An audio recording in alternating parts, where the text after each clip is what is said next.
আমার প্রিয় ছাত্রছাত্রীরা, সেমিস্টার বন্ধু ইউটিউব চ্যানেলে তোমাদের সবাইকে স্বাগত। আজকের ভিডিওতে থাকছে Calcutta University 2021 political science honours paper DSE B four human rights in a comparative perspective. 2021 সালের যে পরীক্ষা হয়েছিল তার যে 15টি 1 নম্বরের প্রশ্ন পরীক্ষায় এসেছিল, সেই প্রশ্নের উত্তরগুলো আমি এখানে সলভ করে দিচ্ছি। তাই তোমরা ভিডিওটি প্রথম থেকে শেষ অবধি দেখে নাও। তোমরা যারা 6 সেমিস্টারে পরীক্ষা দিতে চলেছ, 2021 সালের প্রশ্নটা খুবই গুরুত্বপূর্ণ। শর্ট প্রশ্নগুলো তো অবশ্যই গুরুত্বপূর্ণ, তোমরা উত্তরগুলো অবশ্যই খাতায় কিন্তু নোট ডাউন করে নাও। এবং 6 সেমিস্টারের প্রত্যেকটা পেপারের সাজেশান কিন্তু অলরেডি আমি আপলোড করে দিয়েছি। এই ভিডিওর ডেসক্রিপশন বক্সের লিঙ্কে ক্লিক করে তোমরা কিন্তু দেখে নিতে পারো। এবং এই পেপারের সম্পূর্ণ নোট তোমরা আমাদের কাছ থেকে সংগ্রহ করতে পারো। মাত্র আমরা পার পেপারের জন্য 250 টাকা নিই। অনলাইনে পেমেন্ট করে একটা স্ক্রিনশট দিলেই তোমার কাছে সঙ্গে সঙ্গে নোটটি যাবে। আমাদের সাজেশান কেন, তোমরা যে কোনো স্যারের সাজেশান হাতে নাও, আমাদের নোটে প্রত্যেকটা প্রশ্নের উত্তর তোমরা কিন্তু পেয়ে যাবে। কারণ এই পেপারগুলোর বড় প্রশ্নের উত্তরগুলো কিন্তু বিভিন্ন বই ঘেটেও কিন্তু পাওয়া খুব মুশকিল, ঠিক আছে। কিন্তু আমাদের নোটে তোমরা প্রত্যেকটি উত্তর কিন্তু পেয়ে যাবে। এমনকি 2021-22-এর উত্তরগুলো সবই সলভ করা রয়েছে। তো নিচের হোয়াটসঅ্যাপ নাম্বারে যোগাযোগ করে তোমরা নোটগুলো সংগ্রহ করতে পারো। তো দেখো 1 নম্বরের প্রশ্নটি বলছে, প্রথম পর্যায়ের মানবাধিকার সম্পর্কিত একটি আইনের নাম উল্লেখ করো। লিখবে মানব অধিকার সুরক্ষা আইন। 2 নম্বরের প্রশ্ন দেখো, মানবাধিকার সম্পর্কিত সর্বজনীন ঘোষণা কবে হয়? কি লিখবে? 10ই ডিসেম্বর 1948 সালে। 3 নম্বরের প্রশ্ন, ভারতে মানবাধিকার আইন কোন সালে প্রণীত হয়? 1930 অ্যাক্ট নাম্বার 10 অফ 1994। 4 নম্বরের প্রশ্ন, CBFCর পুরো কথাটি কি? লিখবে central board of film certification.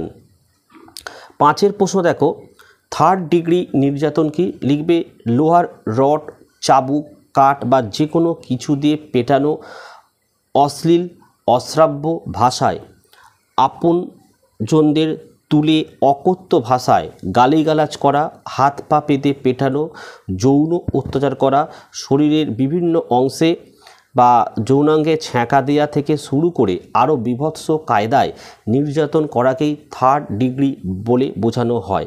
6-এর প্রশ্ন, UAPA পুরো কথাটি কি?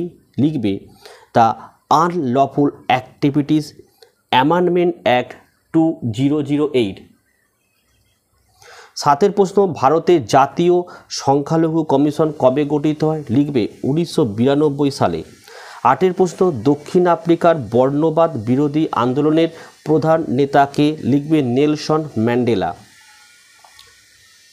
9-এর প্রশ্ন দেখে নাও, বান্টুস্তান কি? লিখবে বান্টুস্তান ছিল একটি অঞ্চল যা দক্ষিণ আফ্রিকার ন্যাশনাল পার্টি প্রশাসন দক্ষিণ আফ্রিকা এবং দক্ষিণ পশ্চিম আফ্রিকার বর্ণবাদ নীতির অংশ হিসাবে কৃষ্ণাঙ্গ বাসিন্দাদের জন্য আলাদা করে রেখেছিল। 10-এর প্রশ্ন, দক্ষিণ আফ্রিকায় বর্ণবাদ উত্তর গণতান্ত্রিক সরকার কবে প্রতিষ্ঠিত হয়? লিখবে 1995। 11, ভারতে অরণ্যবাসী সম্প্রদায়ের অধিকার সংক্রান্ত আইনটির নাম লেখো। ভারতীয় অরণ্য আইন 1927 আর বন্যপ্রাণী সংরক্ষণ আইন 1972। 12-র প্রশ্ন দেখো, লিঙ্গভিত্তিক হিংসা কি? লিখবে লিঙ্গভিত্তিক হিংসা হলো পৃথিবীতে সবচেয়ে বিদ্যমান মানবাধিকার লঙ্ঘনগুলির মধ্যে অন্যতম একটি। 13-র প্রশ্ন দেখো, দেখো 13-র প্রশ্ন বলছে, দেখো a vindication of the right of women কার লেখা? উত্তরে দেখো মেরি ওলস্টোনক্র্যাফট। নেক্সট দেখো 14 নম্বরের প্রশ্ন, অস্ট্রেলিয়ায় আদিবাসীদের জমি অধিকার সংক্রান্ত প্রথম আইন কবে প্রণীত হয়? লিখবে ডিসেম্বর 1976।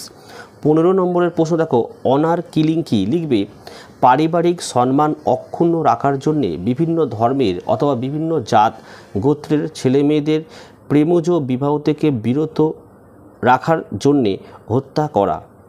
ঠিক আছে, দেখো এই ছিল আজকের ভিডিও। চ্যানেলটি খুবই ছোট, তোমরা যদি সাপোর্ট করো এখান থেকে তোমরা অনেক কিছুই কিন্তু পাবে এই চ্যানেল থেকে, ঠিক আছে।